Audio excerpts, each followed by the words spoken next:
하나님의 말씀은 민수기 8장 14절에서 26절입니다. 같이 읽겠습니다. 너는 이같이 이스라엘 자손 중에서 레위인을 구별하라. 그리하면 그들이 내게 속할 것이라. 내가 그들을 정결하게 하여 요제로 드린 후에 그들이 회막에 들어가서 봉사할 것이니라. 그들은 이스라엘 자손 중에서 내게 온전히 드린 바 된 자라. 이스라엘 자손 중 모든 초태생, 곧 모든 처음 태어난 자 대신 내가 그들을 취하였나니 이스라엘 자손 중에 처음 태어난 것은 사람이든지 짐승이든지 다 내게 속하였음은 내가 애굽 땅에서 모든 처음 태어난 자를 치던 날에 그들을 내게 구별하였음이라.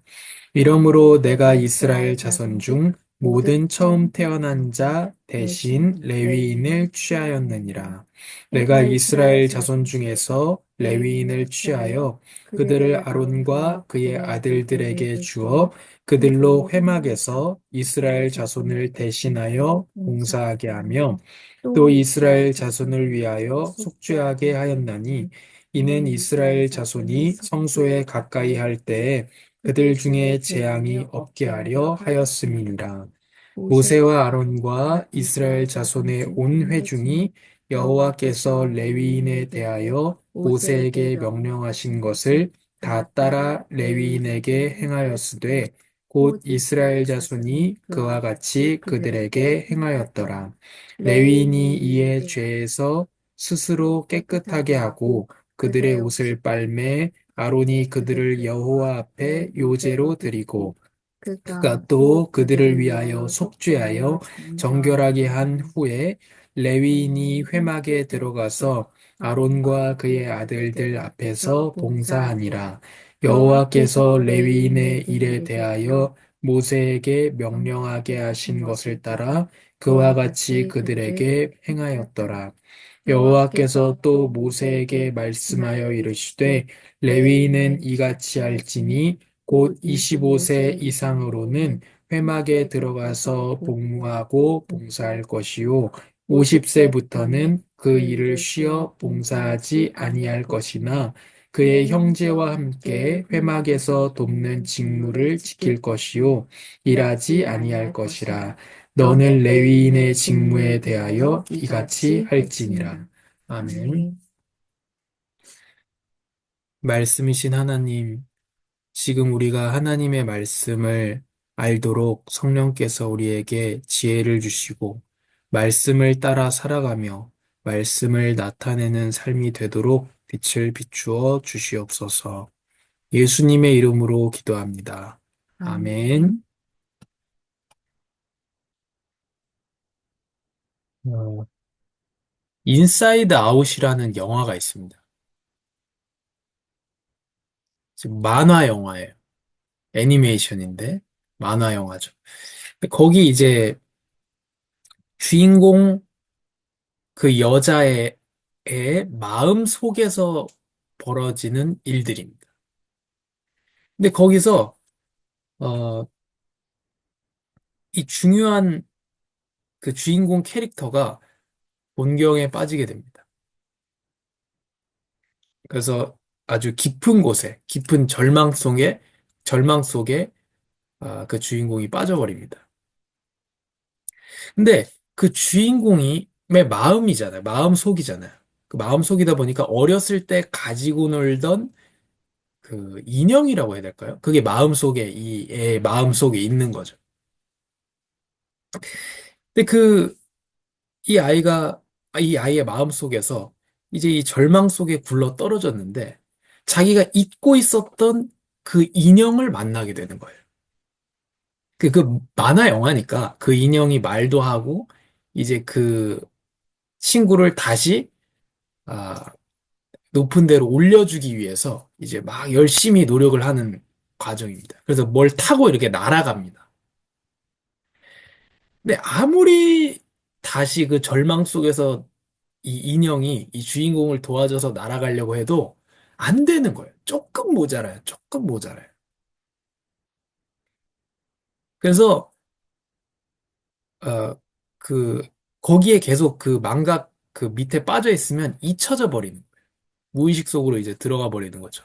이 인형에게는 어떻게 보면 존재가 없어지는 거죠. 거기에 이제 빠져 있다가 이 마침내 뭐라고 표현할지 뭐 날아가는 무언가를 타고 이제 날아가서 드디어 그 정상적인 그 마음의 공간에 위치를 하게 됩니다. 그리고 신나가지고 어, 나 드디어 도착했어 하고 우리 드디어 도착했어 하고 뒤에 돌아보니까 없어요. 그러니까 보니까 저 밑에 있습니다. 뭐라고 하냐면 너 거기 있으면 이제 잊혀지게 되고 잊혀진다는 건 너한테 죽는다는 거 아니야. 마음에서 잊혀지는 건 죽는 거다 너는. 근데 자기는 충분하다는 거죠. 자기 무게 때문에 못 가니까 자기가 이제 희생한 겁니다.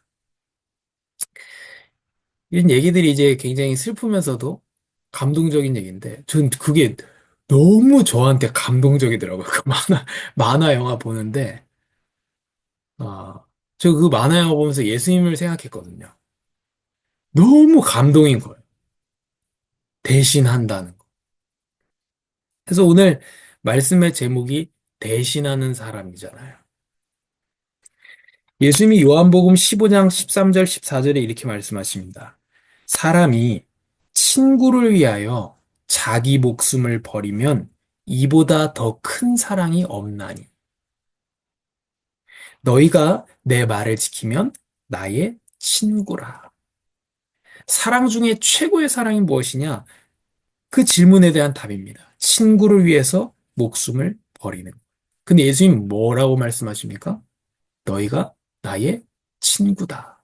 내가 너희를 위해서 목숨을 준 더 이상 좋은 사랑이 없는 그 사랑을 준 존재다라고 밝히시는 겁니다. 그래서 첫 번째로 목숨을 준 친구입니다. 여기 이스라엘 지파에서 레위인을 구별하여서 하나님께 드리게 됩니다. 그 이유를 밝히고 있습니다. 17절에요. 이스라엘 자손 중에 처음 태어난 것은 사람이든지 짐승이든지 다 내게 속하였다. 왜냐? 내가 애굽 땅에서 모든 처음 태어난 자를 치던 날에 그들을 내게 구별하였습니다. 멸망해서 구별한 하나님의 방법이 뭐였죠? 바로의 아들부터 시작해서 처음 태어난 것을 죽게 하는 거였죠. 그것을 통해서 이스라엘이 마침내 나오게 되잖아요. 그래서 처음 것은 내 것이다 라고 하나님이 정하신 것이죠. 사실은 처음 것이 아니고 모든 것이 하나님의 것입니다. 하나님 우리를 만드셨기 때문에요. 또 하나님께서 우리를 구원하셨죠. 그래서 우리의 모든 것이 하나님의 것입니다. 우리의 몸도 하나님의 것입니다. 너희의 몸은 너희의 것이 아니라 하나님의 것이다. 왜냐? 하나님이 그의 피로 사셨기 때문이다. 이렇게 말씀하고 있습니다. 그래서 우리가 모든 것을 드려야 되지만 그 모든 것이라는 상징적인 것으로 장자만 받겠다는 겁니다. 큰아들만 받겠다는 겁니다. 근데 각 가문에서 장자를 싹 긁어와 버리면 이 장자는 그 집안의 대표자의 역할을 해야 되고 또 지금은 광야 생활하면서 하나님이 만나를 주시고 계시기 때문에 별로 상관이 없지만 가나안 땅에 들어가게 되면 맨날 그 장자 남을 올리고 또 파악하고 하는 것도 어렵고 또 가나안 땅에서는 농사를 지어서 먹고 살아야 되기 때문에 장자의 존재가 굉장히 중요합니다. 그래서 하나님께서 장자 대신에 아예 한 지파를 따로 정하셨는데 그게 레위 지파입니다. 그래서 레위 지파를 통해서 하나님을 섬기게 하셨습니다. 우리가 하나님을 자기 마음대로 섬기는 게 아니고 하나님의 뜻대로 하나님 정하신 방법대로 하나님을 섬겨야 됩니다. 제가 산성동에서 반대공원에서 전도하다가 전도 때 열심히 할 때였는데 무당을 만났어요. 근데 그 무당이 뭐 사연이 엄청 뭐 기구합니다. 엄청 힘들고 막 가족들 아프고 이런 사정인데요. 그분이 어, 자기는 하나님을 믿는데요. 무당이에요. 하나님이 계시죠. 제가 막 그때 막 전도지 주고 하니까, 아, 당연히 하나님이 있다는 거예요. 하나님이 안 계시면 비는 누가 내려주느냐? 햇빛은 어떻게 비치겠느냐? 하는 거예요. 그분이 하나님 알까요?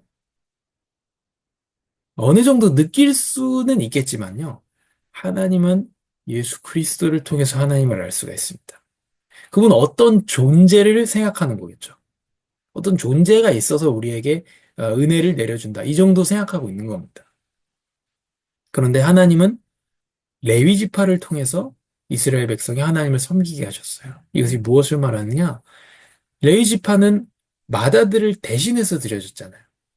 그래서 우리의 하나님의 마다들, 독생자죠.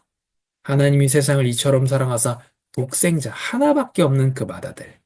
또 많은 형제들이 자기를 통해서 예수님을 통해서 하나님께 입양되게 만드는 자격 없는 자들이 자녀가 되게 만들고 상속으로 하나님 나라를 물려받게 만드는 그 입양되도록 하는 그 마다들. 그 예수님을 통해서 하나님을 섬길 것을 말씀하고 계십니다.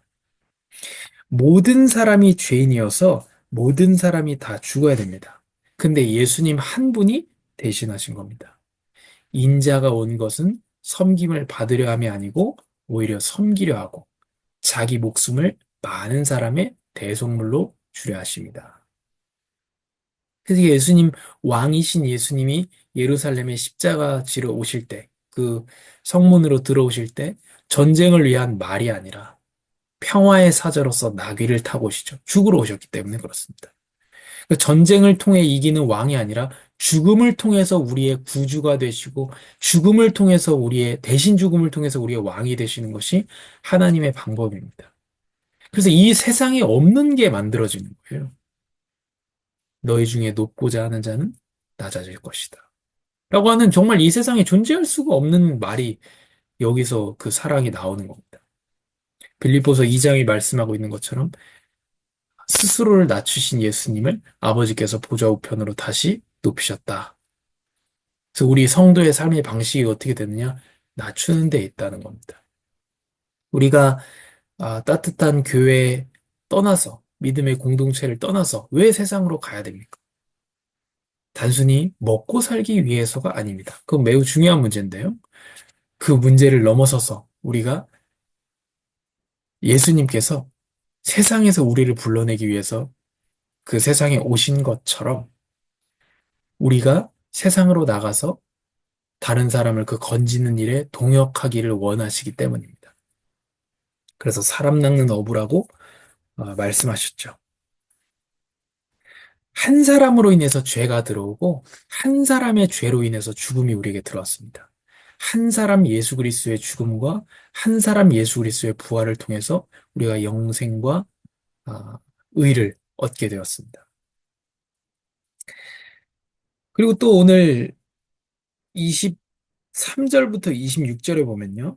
여호와께서 또 모세에게 말씀하여 이르시되 레위인은 이같이 할지니 곧 25세 이상으로는 회막에 들어가서 복무하고 봉사할 것이요 50세부터는 그 일을 쉬어 봉사하지 아니할 것이나 그러나 돕는 직무를 지킬 것이요 일하지 아니할 것이다.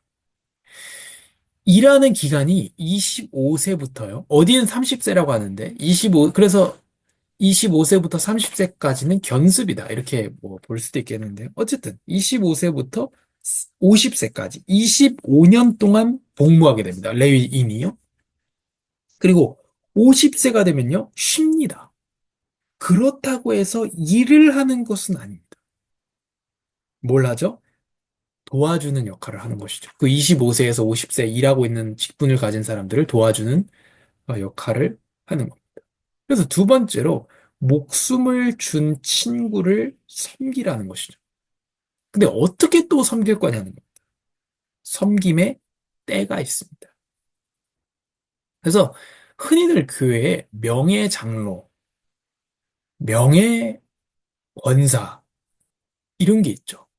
근데요, 장로는 명예가 없습니다. 일이기 때문에.